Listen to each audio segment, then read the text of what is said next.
Hello, Mr. Sorrentino here again, doing this video on 6.6 Determinants in Kramer's Rule.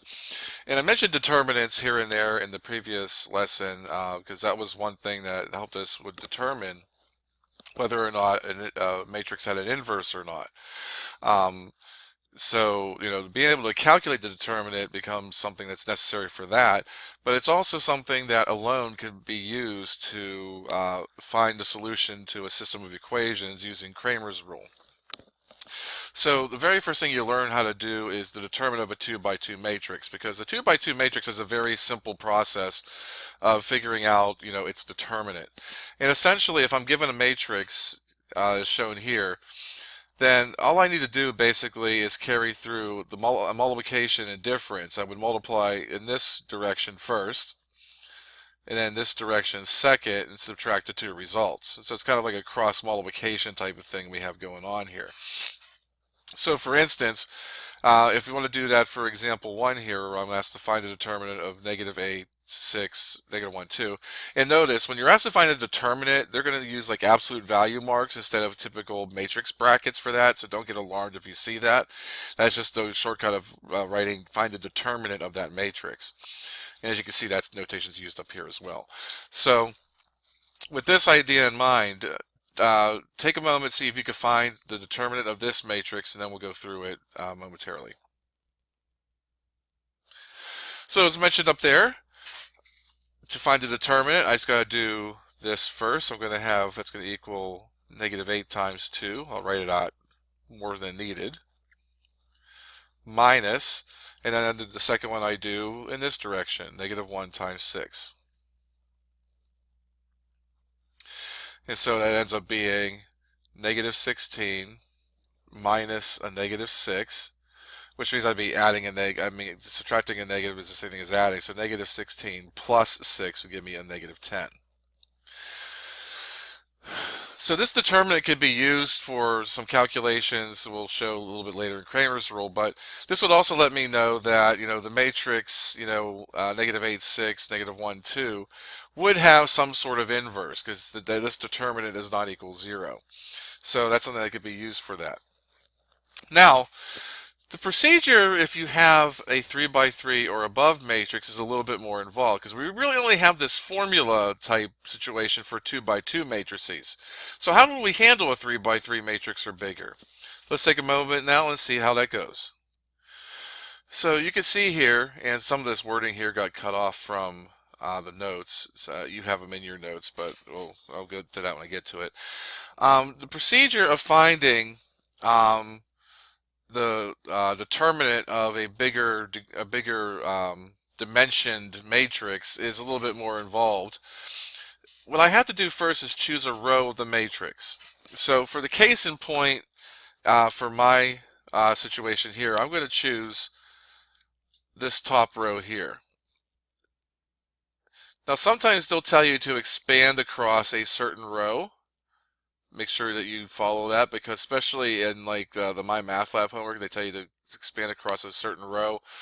That's going to affect some of the intermediate answers you have to do when you fill in your information. So I'm choosing row 1 in this case. The step 2, write the equation using symbolic notation of elements of A and cofactors of A. So we have this new thing called cofactors. So what is a cofactor? Well, a cofactor is basically it kind of involves you finding the minor as well. Because if you see here, let me pull this over a little bit. So this comes from your notes. The cofactor is basically some power of -1, where I and j are the row and column numbers for a particular element. And, I add those together and raise it, and that's going to be my -1 power. And then I'm going to do a minor of ij. Now, the minor should be a smaller matrix that hopefully it gets to be a 2 by 2. You can do this procedure, and if the minor ends up being a 3 by 3 matrix, then you have to like break that down further into 2 by 2 matrices, and we don't usually have you go quite that far, because that would be a very long and painful process. Because the minor of a matrix is just the determinant of a matrix that eliminates row I and column J. That's the important part here. Whenever I say M of ij, that's a matrix that determinant of a matrix that eliminates row I and column j of a given matrix A. So, what does that mean here? So let's have a look and see what we're trying to do with this. So when I expand this matrix equation, I gotta try to scooch this over again. If I expand across the first row, that means that the determinant of A is going to equal, it's going to equal this element here times, theoretically, I would say A of 1, 1 plus this one here, negative 4 times A of 1, 2 plus this one here, negative 6 times A of 1, 3. Now each one of those gets expanded a bit further, and that's what step 3 is going to ask you to do. So we're just writing it with these cofactors in mind, but now we have to actually work out what these cofactors are in terms of their minors. So when I go down to the next step, step 3, I'm still going to have my 7. A of 1, 1 means I'm going to multiply this to negative 1 to the 1 plus 1 power. Now, I'm going to write it all out here, but you should be able to do 1 plus 1 in your head and just say that's 2. Times the minor of 1, 1. So let me do some erasing up here. Still want to show that I'm expanding across this row here. When I do the minor of 1, 1, I'm essentially saying, okay, I'm going to take the matrix that results after I get rid of this column in this row. So the minor matrix, or the minor determinant, would be, in this case, 0, negative 3, 2, negative 5. And you see, that's a determinant I could find using the formula we used from example 1. And I would do the same thing for the next one. I would say, okay, plus negative 4 times negative 1 raised to the 1 plus 2 power times, now coming back up here again,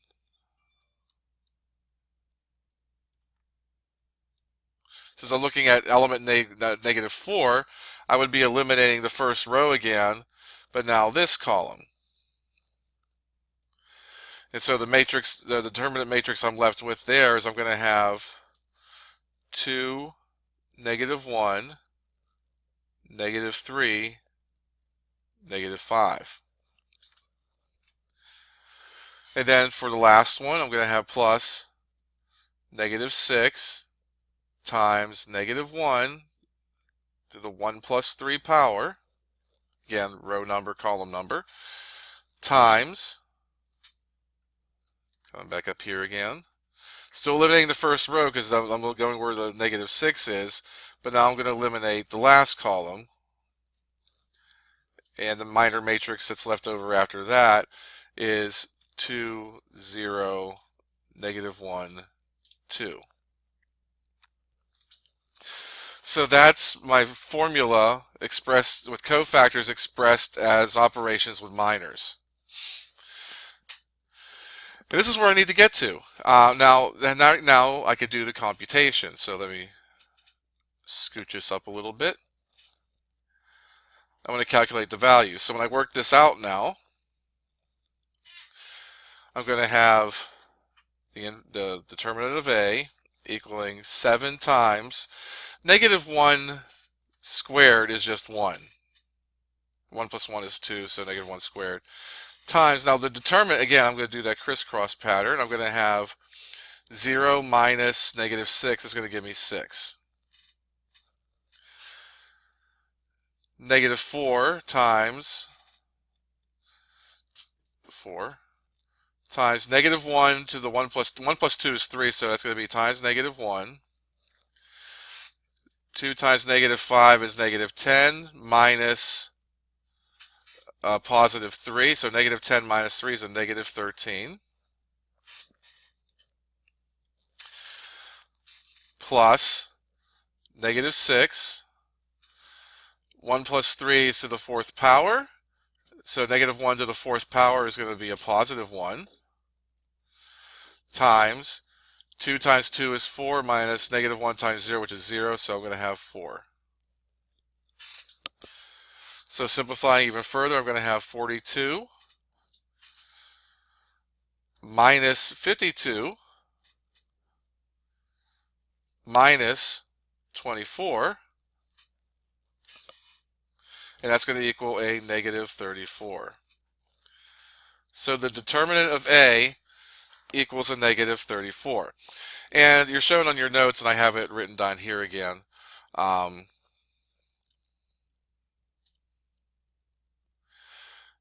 Show you how to do it on your calculator. And a 3 by 3 matrix is pretty much going to be the highest order matrix that you're responsible for being able to find using this method. You may be given some problems that are in your textbook that has a higher one, and it's good practice to do it. And they do show you a procedure for it, but we're not going to get too far into doing that, and you're not going to certainly be given any problems where you have to find the determinant of a 4 by 4 matrix without using a calculator. So you can still expand by minors if you want to use this process on a 4 by 4 matrix, as we're going to talk about Kramer's rule momentarily. You certainly can, except you could go through and make it a little easier, just finding the determinant of the matrix in question. So for example 3, you're being asked to find the determinant of a matrix on your own by expanding across the 3rd row. So let me pull that one up. So take a moment, see if you can find the determinant for this matrix. It's just going to be a simple number answer, but you have to go through the process, and then we'll go through it. Okay, so we're being told to expand across the 3rd row. So I'm going to expand across this row right here. So, and I'm going to write out some of the steps. I'm not going to go as hog wild with them before. The determinant of B is going to equal 1 times the, well, we'll usually use the same letter.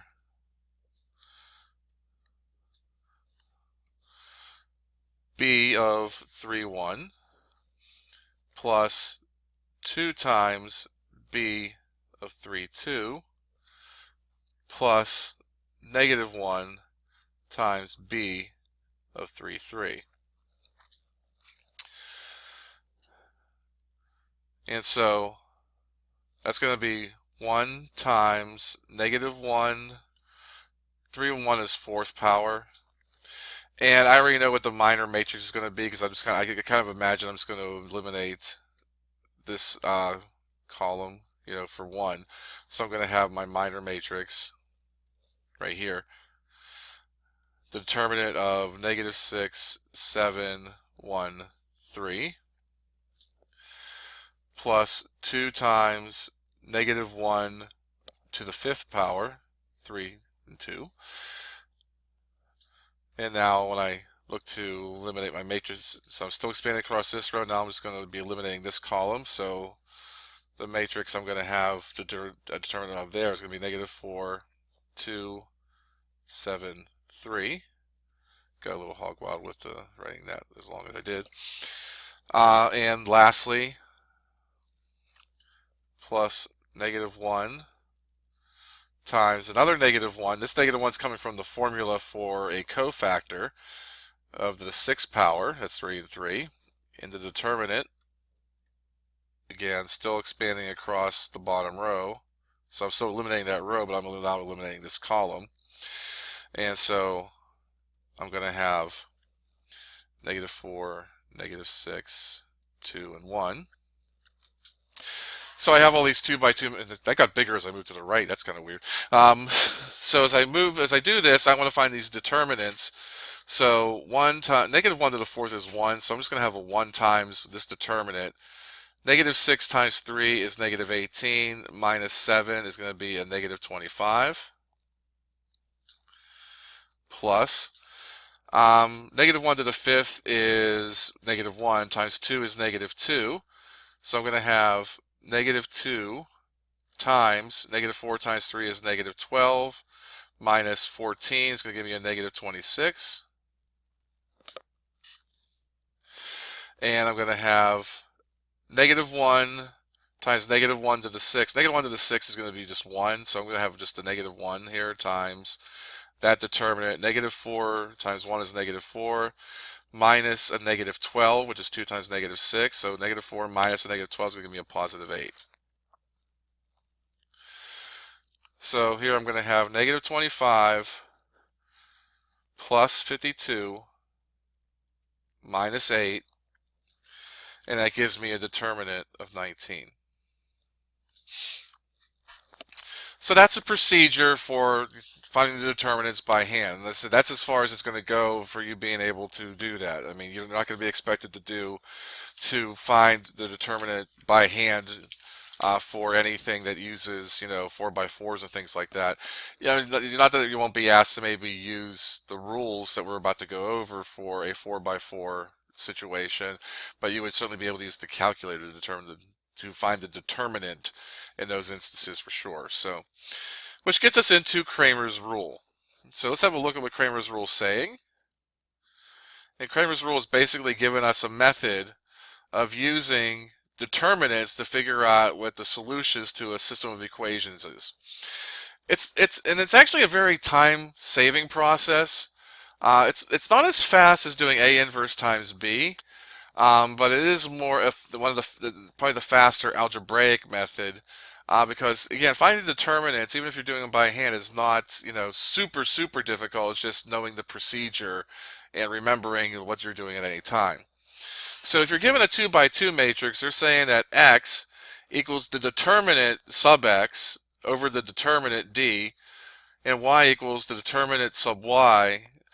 And basically what these two mean, if you look here, d is just the regular determinant of the matrix. So you're finding the determinant of your coefficients. dx is me taking this coefficient matrix, replacing the x column with the result column. So the c's are being put over where the a's were, or my x column was. Remember, this is my x column. Typically, this is my y column. And I'm replacing the x column with, the right-hand side. And in dy, I'm doing the similar thing, except now I'm replacing the y column with the right-hand side.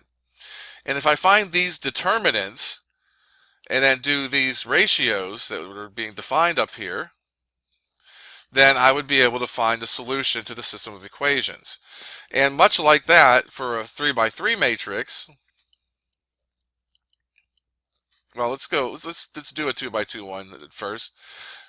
So, excuse me.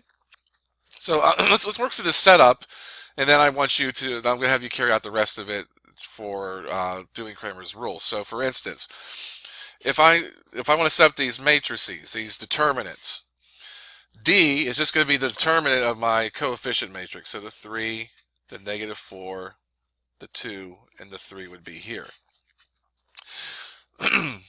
D sub x is going to be the right-hand side values,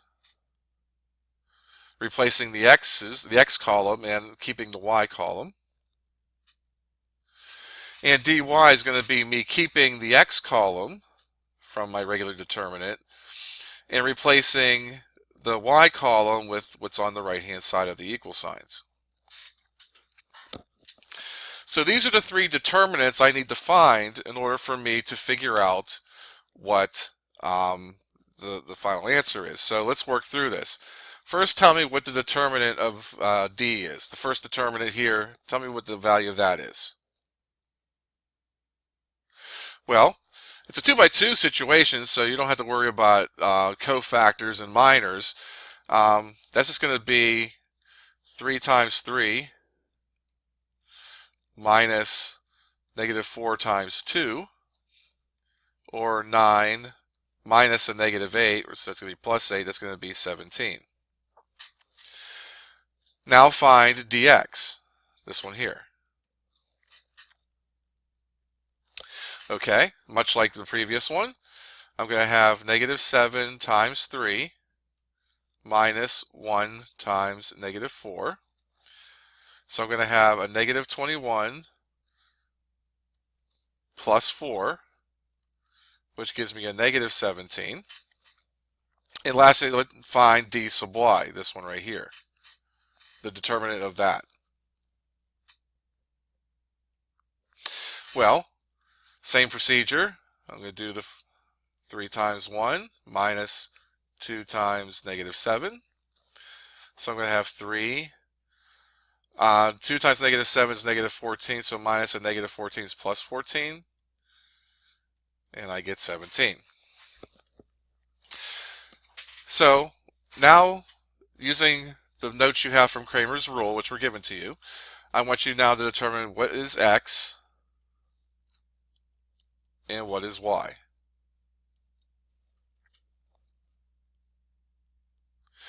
Well, by the formula, it's dx over d, so that's going to be negative 17 over 17, which is negative 1. And y is going to be d sub y, d, which is 17 over 17, which is just 1. So the solution to this is 1, 1. And if you went through and used elimination, substitution, any other matrix methods we've done so far, you would get the exact same answer. That's negative 1, 1. So, you know, it kind of works a little easier than doing row operations. I would certainly say this is a heck of a lot easier than row operations. Not quite as easy as just saying, okay, find the inverse on your calculator for the left-hand side. But if you were doing this all by hand, I would say this would be the way to go, because and certainly on a final, if you're asked to do it, and you have especially a 3x3 situation, Kramer's rule might be the way to go for just you know, for the sake of speed. I mean, you could do row operations just fine. It's just, you know, a lot of computations with that, and really easy to make mistakes that you may not be able to find really easily if you were going back to check it. The procedure is very similar for a 3x3 matrix. So let me show you what a 3x3 situation looks like. So Kramer's rule, very similar. Now I'm going to have a dx, dy, and dz, or whatever the letters we're using for the variables, as well as d. And it's still the same premise. You know, dx, I mean, here's the determinant d. I'm just taking the coefficient matrix on this side. You know, all the coefficients. Dx is me replacing the right-hand side for the x column. The dy is me replacing the right-hand side for the y column. And the dz is me replacing the right-hand side within the z column. Again, I have to work under the premise that the determinant's not equal to 0. Because if the determinant did equal to 0, I would have a special case. That's one of those instances where I have infinite solutions, or you know, no solution. So, you know, you're not going to usually be given this kind of thing in, you know, in this form. But if you're trying to solve a system that has this, and you choose to use Kramer's rule, if you get a determinant of 0, that means you're not going to be able to use Kramer's rule because it doesn't have a determinant. You're not going to be able to find an inverse and use the inverse matrix method, and you're going to have a special case. Each one of those special cases means that if you would do row operations, you know, that way, you would get a row of zeros when you're eventually doing all those row operations, which means you wouldn't be able to complete it. Then it just takes a little bit of time to consider if it's a situation where you have infinite solutions or no solution, and that could take a little bit of time with a 3x3 matrix. We usually don't give you too many instances of no solutions or infinite solutions and with 3 equations and 3 unknowns, only because of the fact that it's a little harder to tell than if you're doing 2 equations and 2 unknowns. We talked about methods for that, and it's usually easy to tell quite you know, easily in the process of doing your elimination or substitution, if that's the case with that. So let's have a look at a 3x3 situation here.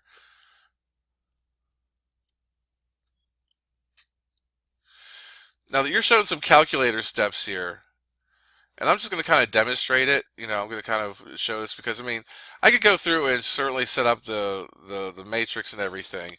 And certainly, you should do it as well.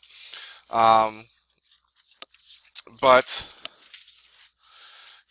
and I could go through all the row operations and whatnot, but for the sake of time in this video, I do want to show how the calculator can be used to do this. But first, what I need to do is I have to realize there's a little trickiness to this one here. This last row here, right here, I'm missing my y term. So I have to realize that my coefficient matrix, A,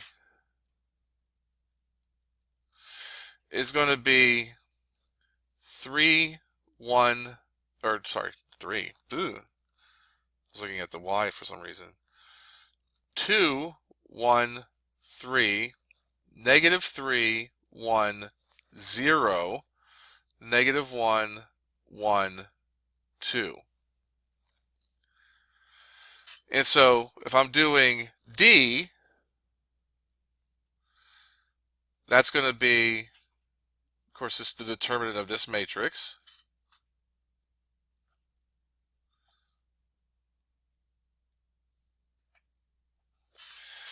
Dx is going to be the determinant of replacing the 2, 1, 3 column with the right-hand side. So 4, 3, 11, and the rest of the matrix being left alone.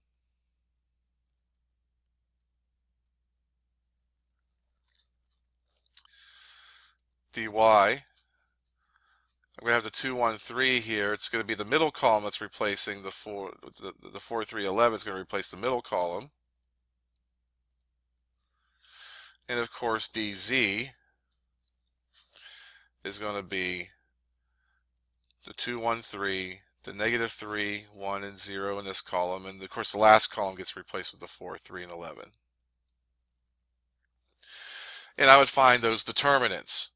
So to demonstrate that, I'm going to show you how to do it on the calculator. Now, with the calculator, I mean, what the steps you're showing your notes are doing is kind of showing you how to go through and find the determinants. How to set up to find, you would set up 4 different matrices to do this. I don't really have to do it that way. I'm just kind of showing that there. I'm going to show a different method here, only because now if you look at what's given in your notes and as well as what you're looking in this video, you'll have a couple different methods to do it. So I'm just going to take care of these matrices one at a time. So I'm going to take this matrix here, and I'm just going to let this go into A. So I'm just going to hit second in matrix. I'm going to go to Edit, Matrix A, and I'm going to make that a 3 by 3. And I'm just going to put the numbers in. It's best to hit the Enter button because it'll just take you right through it, and change to the right area. I find it works nicer that way. Now the method I'm showing here is making you have to retype things. I mean, I'm going to eventually edit this at some point. Get a little carried away there. Go to Enter. But it can save you some recopying, methods, but you're doing a lot of saving and putting things into matrices that, you don't really have to do. So I have matrix A here, although it's going to be matrix D in this. And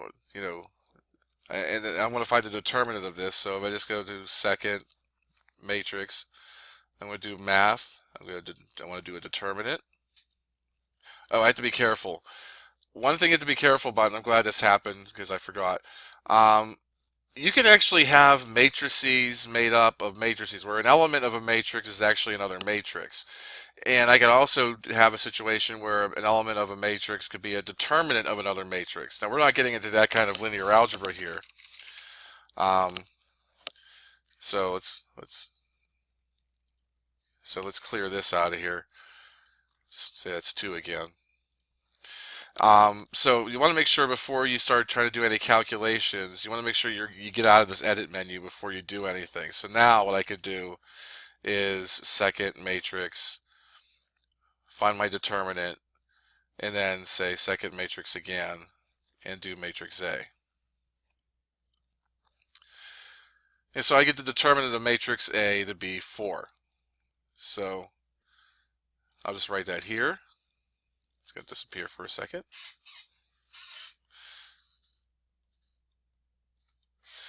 Now if I do, I'm going to do dx, dy, and dz. So, and I'm just going to just change the one matrix I have. So cover up this one here. So so I'm going to go back to second matrix, go over to edit again, go to my 3x3 matrix, and now the only thing that's going to be different with this one is that I'm going to change this column to be 4. I'm hitting the down arrow now to save me myself a little time. 4, 3, and 11.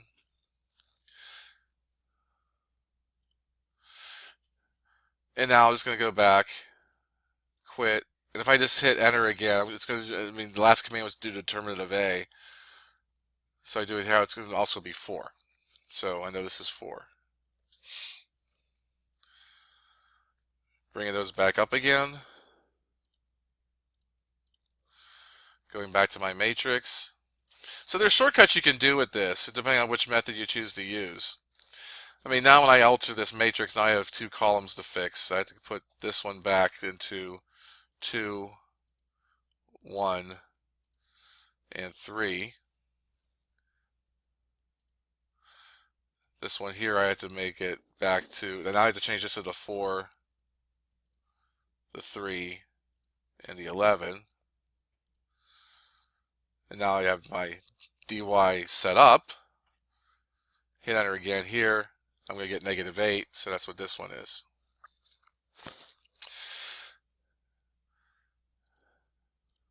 And of course, the last one, dz. Change my matrix again. When I go to edit, remember, when you're choosing names, that means you're putting a matrix into some sort of calculation. So this is going to be back to the -3. I must have hit some. -3, 1, and 0. And here I'm going to hit the 4, the 3, and the 11. And so if I do determinant of A again, I'm going to get 16. So now I have all these things. I have D, I have dx, I have dy, I have dz. So what I want you to do right now is I want you to calculate what x, y, and z are to solve this system of equations.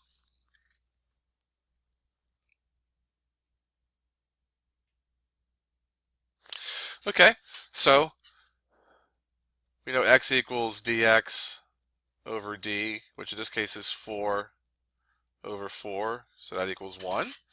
We know that y equals dy over d, and that equals -8 over 4, which is -2. And we know that z equals dz over d. Again, it wants to do the little triangle thing.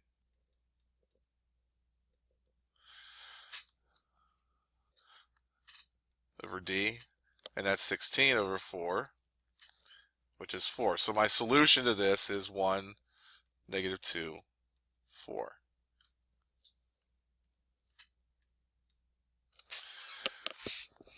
And that's how you do it. So, as I said, this calculator method down here is kind of showing you how you put in the many different matrices and come up with the values. So, you were asked to figure out what these things were, and I kind of gave you what the answers were here. So, but that's it for this video. So if you have any further questions, please make sure to ask about them in class or come to my office hours. Until I see you one of those places or until the next video, I'll see you around. Have a good day, everybody.